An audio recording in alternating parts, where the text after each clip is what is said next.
सबके जय मसीह। मैंने एक हिंदी गाना गायक जाती और से गाना ये गाना का नाम है कि यीशु के पीछे मैं चलने लगूँगा, ना लौटूंगा ना लौटूंगा। ये गाना के एक भाई रिक्वेस्ट कर रहे हैं कि गाना के गावा के और ये गाना आज हमें वादा कर जैसे उनके पूरा करे का है और सचमुच में संसार में हमारे पीछे हमारे संगे क्यों नहीं आए होल भी हम इनके ऊपर पीछे चलना है यीशु के पीछे। और जब हम इन आखिरी में धीरज धैर्य के परमेश्वर कर राह में चलो बोले सचमुच में वो जीवन कर मुकुट के पाओ जो परमेश्वर हमारे लगे इनाम में रह जाए।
छोड़ के सालिम को लेकर संसार को छोड़ के सालिम को लेकर संसार को छोड़ के सालिम को लेकर ना लौटूंगा ना लौटूंगा ना लौटूंगा ना लौटूंगा।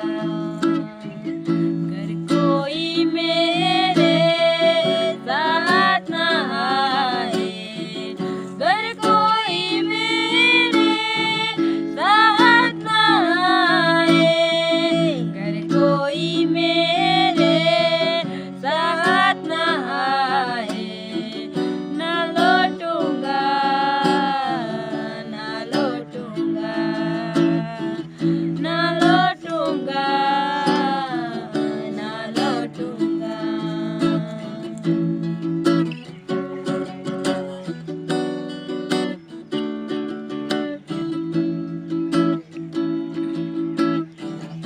अगर मैं उसका इनकार ना करूं, अगर मैं उसका इनकार ना करूं, अगर मैं उसका इनकार ना करूं, तब पाऊंगा तब पाऊंगा तब पाऊंगा तब पाऊंगा।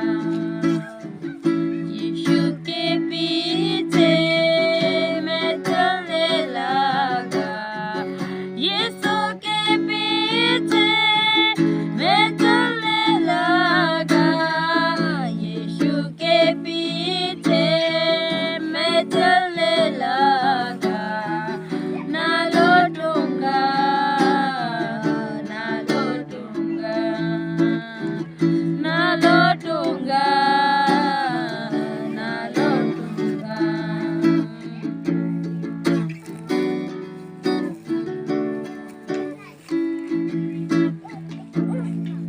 परमेश्वर हर एक के आशीष करो गीतकार द्वारा। धन्यवाद हमारे वीडियो देखने से कर लगे सबके जय मसीह।